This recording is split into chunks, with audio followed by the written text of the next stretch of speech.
Okay, this is an exciting day. This is something we've talked about for quite a long time. Uh, we are announcing the opening of this portion of the Spartan Trail. We're standing at the south end of the high school complex, and that will be a trailhead for a path that will carry itself down to the trolley car line, which is the basic path of the Spartan Trail. This is an exciting day, although this part of the trail the Springfield Township trustees constructed, and I might say with some money that was grant money from federal monies, and without the need of using any local real estate taxes. Although the trustees did the construction, this really is a collaborative effort. It is a collaboration between the Village of Lakemore, the Springfield School District, and the Township trustees. And I have behind me members of the Village Council from Lakemore, the mayor. I have behind me members representing the school board, and also my colleague trustees. It's a collaborative effort we talked about 10 years ago. As I told the school board when we were getting ready to finish the construction, my hair was a different color when we talked about this path. And so it's an exciting day, and we're gonna want people to use this trail. Because it's a collaborative effort, I'm going to ask Mayor Rich Cole to say a word or two. Thanks, Dean. Thank you, Dean. I just wanted to say thank you to the Springfield Township trustees and Springfield Local School District. It's been an absolute pleasure and joy to work collaboratively on this and several other projects. I think, honestly, we've made leaps and bounds recently with our ability to work together to move Lakemore and Springfield Township and Springfield Local School District forward, and that's been an absolute blessing. So honestly, from all of us in Lakemore, we want to say thank you, Dean, thank you, trustees, thank you, Springfield Local Schools. And as Nikki will attest, we were just talking about this, Councilwoman Nikki Kuntz. This has been a trail of ours for many, many years as kids growing up here. We've probably had the path already beaten down, so hopefully there wasn't much work to be done. But, we have a lot of dreams for tying in to the tow path and for just general connectivity for the health and well-being and safety and for exercise purposes and such for the community. And it's not going to stop here, God willing. We'll keep going. It would be wonderful one day to tie in Springfield Lake and maybe have a 5K around the lake. I know that's a dream of many. Again, there's well-beaten paths around the lake already. It's just getting the proper access and the rights and the opportunity to use them legally and to safeguard them and secure them safety-wise. That's kind of the hurdle that we're at. But on behalf of all of us, I want to say thank you. This is really exciting. It's going to provide a safe access to this part of the school, actually, from Seneca. And I know this is a top concern of many people in Lakemore as far as Sanitarium Road goes and students walking to and from school. So that is a goal. I know Tracy and Laura and council are working very hard on making improvements that way for the safety of our students that walk to and from school. So that's what I have. Is there anyone else? Dean? Laura, did you want to say? Laura, our council president, Laura Cochran, has a few words, but thank you again, everyone, and let's keep us all moving forward. Mrs. Cochran, thank you. All right, thank you. I just want to reiterate a little bit of what Dean had said. This is not a Springfield trail. This is not a Lakemore trail, but this is a community trail, and I want everyone in our community to realize no matter where you're at, this is for you. And I want to give thanks to the people that are here today and everybody that in any way played a part on constructing this, and especially the original committee. I think that was put together almost 10 years ago. I noticed a few people here that were on that committee 10 years ago, and unlike Dean, my hair is the same color because I have a good beautician. That's all. Okay, I think that if I could ask Dustin Boswell to say a word or two. The business manager has kept his eye on what we're doing here, and it's been the cooperation of the school board on whose property this trail stands. So, Dustin? Well, on behalf of the school board, we are just delighted to be part of the opening of this segment of the trail. This has been a great collaboration between the Springfield Township, the Village of Lakemore, and the Springfield Board of Education. This newly created portion of the Spartan Trail stands as a testament to our shared dedication to enhancing and promoting a healthier, more walkable community. In addition, this is a great way. One of the key points that we see here is creating more safe routes to school, to get kids off of the roadways here and have a safe way to that walk to school. So we're glad to see that, but also see this as a great investment and piece for the community as a whole. So thank you very much.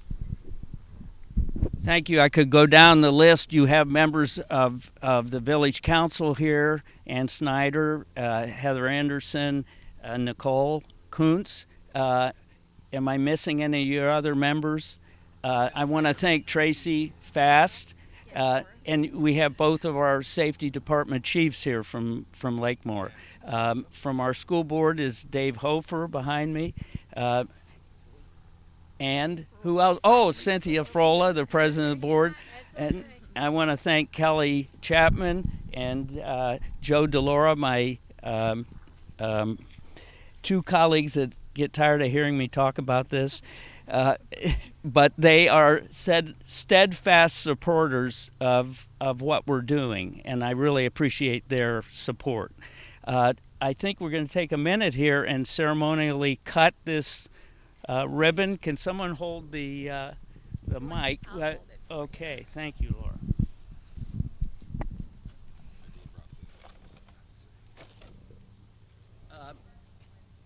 Can we have? Yeah, Rich. Someone from the school board. Justin. Cynthia. How about- Don't fight over it. Don't fight over the scissors. Who else do we need? Okay, you want to hold this? Very small scissors. The budget is tight. Okay. Are you ready?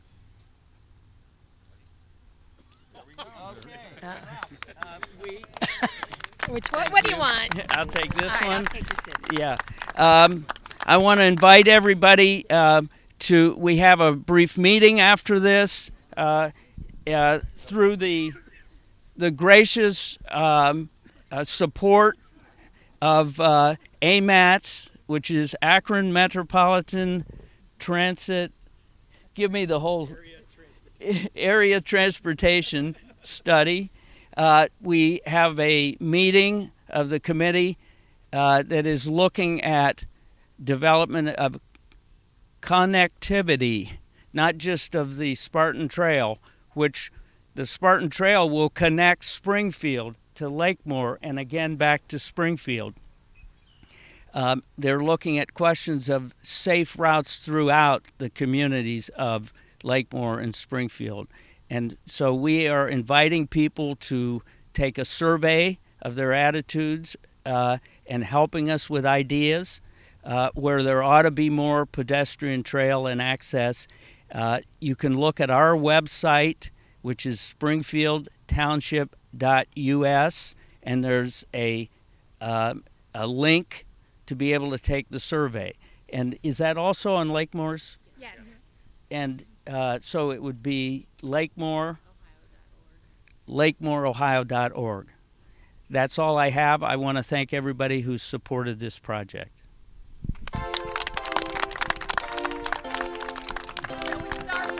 Yeah, down the trail. Okay.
Just before this meeting, we announced the opening of the trail, the portion of the Spartan Trail that leads from the parking lot here at the high school down toward the trolley car line, the Spartan Trail.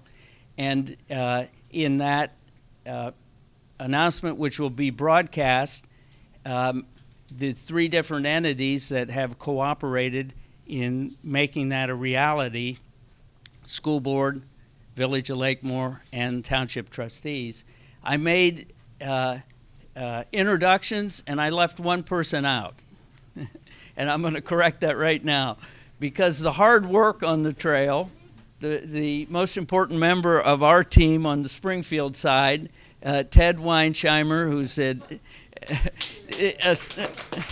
the administrative assistant to the school board, made sure that that was done right, and he did put a few hours into that project and made sure that it was according to spec. So I want to make sure that he had appropriate credit because of the importance of his role.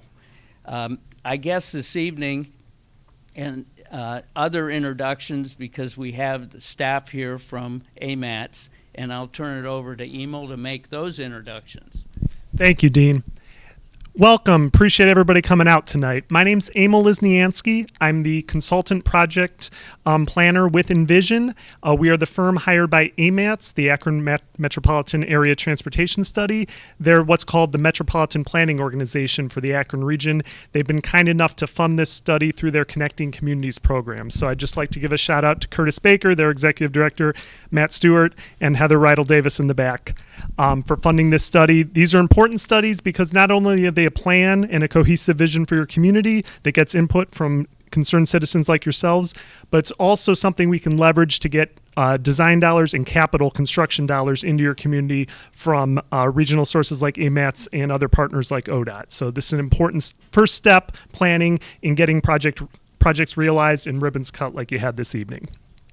So I'm going to step through a very brief presentation before we get into some interactive activities I think some people have already started doing, which is great. I encourage you to stick around. I won't talk long, but members of our team will be here at the boards to help you through these exercises. It's really important that we get your feedback here because otherwise we don't have your comments on record. We'll write down anything you say. You can follow up with messages, but we have comment forms and the board activities are critical because if we go after funding for one of these projects, if we can show a bunch of people want something through our community survey and through exercises like this, it shows community support. So this goes a long way for us. It's not just token public involvement.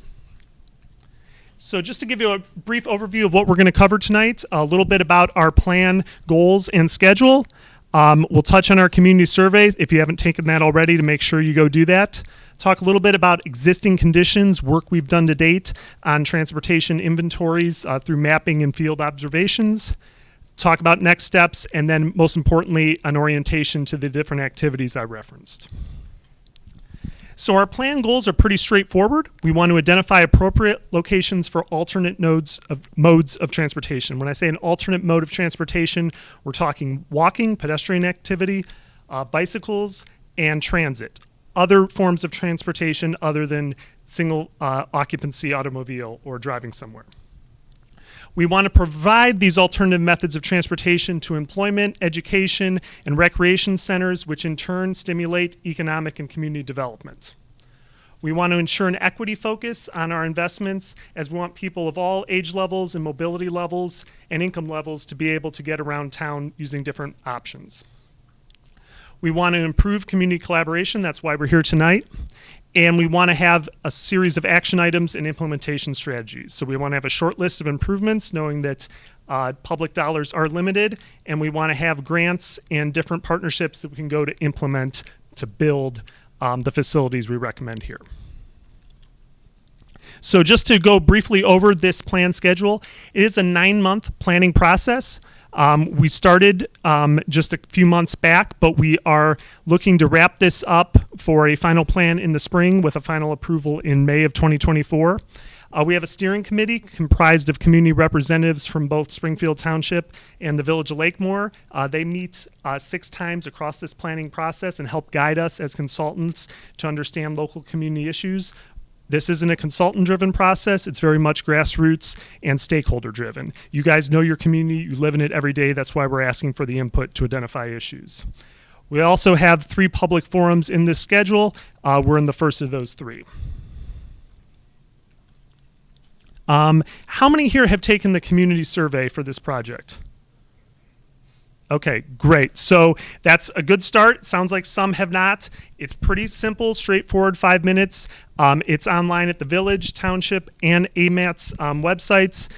They also have print copies available in both communities. So let us know if you have not been able to take it. There is a QR code. Looks a little bit off here for some reason, but it's on both websites. Let us know if you have any trouble accessing that. You could take it on your phone or laptop, tablet. Pretty accessible, SurveyMonkey. So just to talk briefly about existing conditions, what we observed. So most of our corridors within the village at this point have no sidewalks at all. There's a few that have sidewalks on a single side of the road. There's a need for signage and ADA upgrades for those with disabilities, those in a wheelchair. We have a lot of our major roadways, Canton and Sanitarium roads, have limited sidewalks. And I think this might be a little bit off. See if we can. Okay, I think it's just for some reason not centered. We're cutting off at the bottom. But and new developments to the east have a little more connectivity within them, but those are more traditional subdivisions. So here kind of shows a map of some of the sidewalk inventory to date. The red shows areas. Oh, thank you, sir. Appreciate it. I'm going to do a test. Okay. Oh. Okay. I'll try to adjust as we go. Thanks. So the areas in red have no sidewalks at all. So that pretty much dominates the older parts of the village. And you see a little bit of yellow where we have a sidewalk on one side of the street, here up on 91 to the north. Looking a little bit to the east, you see we have sidewalks on both sides in green within the newer residential subdivisions, but still major roads, east-west, north-south, without sidewalks in a lot of areas. When we talk about village center roadways, most of these have a very limited right-of-way width. So when I say right-of-way, that's the area that the village or township actually owns. And it goes beyond the pavement. And that's a little bit confusing because most people kind of think of that as their yard. But off back of the pavement a little bit, you have room for utility poles, ditches, hopefully in the future sidewalks on more streets. Right now, a lot of our streets are pretty narrow, like the one we show here, 20 feet. Edge of pavement to edge of pavement, and we only have 30 total feet in the right-of-way. So that gives us very limited area to add a sidewalk. You can see you'd be cutting really into somebody's yard. It's just not going to happen in certain spots. We have a lot of low-speed streets, which is a good thing for walkability. We don't have cars moving as fast. We have an open drainage system generally, so we have a lot of ditches. That's tough because we can't cover a ditch with a sidewalk without installing storm sewers, drainage pipes under there. So again, that's costly. And obviously, whenever you have a tree lawn, that area that's in the public right-of-way between the edge of pavement and edge of right-of-way, we have utilities, things like overhead utility poles. So that's something we have to think about if we were to install a sidewalk or try to widen a road for bike lanes. And some of these homes and structures are just close to the road. We do have a couple run one-way streets as well. So just looking at this map, this kind of shows you streets, their right-of-way widths. Anything here with this yellow is 30 feet. That's kind of the dominant right-of-way width that constricts us in the older parts of the village. As we get out a little bit further, some of this pink, that's a 50-foot wide right-of-way. In a few spots where, like Sanitarium Road, we're here up to 60 feet. That's a more standard right-of-way for a 2-lane road. So that gives us some more flexibility to either widen pavement for a bike lane or install a sidewalk on one or both sides of the road. Those are just constraints that we have to design around as we're planning. Looking here at Travel patterns for one-way versus two-way traffic. We only have a handful of one-way streets. They're on the western side of the village, there on the south side of the lake. Otherwise, we're pretty much two-way traffic. Looking at the east side, this is, again, as I referenced, we have wider right-of-way widths, 50 to 60 feet. We have more variable speed limits, some 35, 45 mile an hour speed limits. Generally open drainage as before. Still, obviously, utilities within our tree lawns, but generally speaking, our homes in commercial buildings are set back further, so it gives us a little more wiggle room to work with.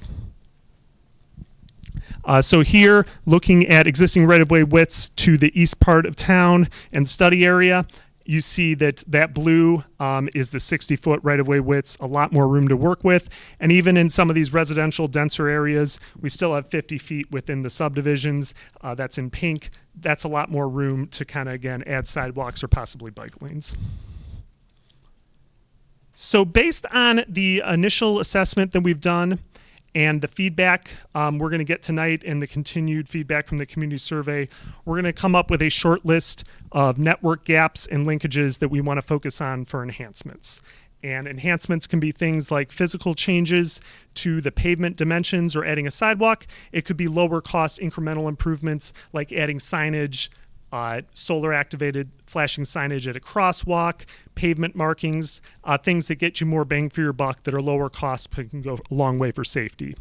But again, for this type of study, we are talking about active transportation, multimodal transportation, so things like bicycle infrastructure, pedestrian facilities, transit access, and for vehicles, traffic calming. We want to slow cars down in neighborhoods and make it more inviting for kids, adults, people of all ages and mobility levels to get around other than just in a vehicle.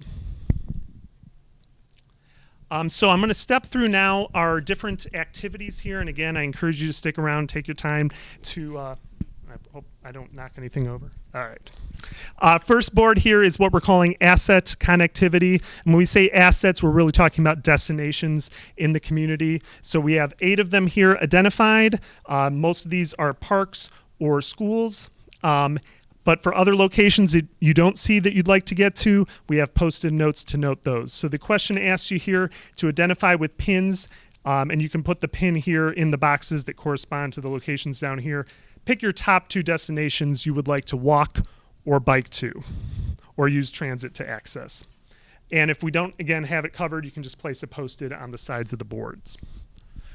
Over here, this board gets a little more complicated. We have a color-coded system here. So I think some people already identified some locations. So for instance, we have place a colored pin at locations that correspond to a challenge walking or biking.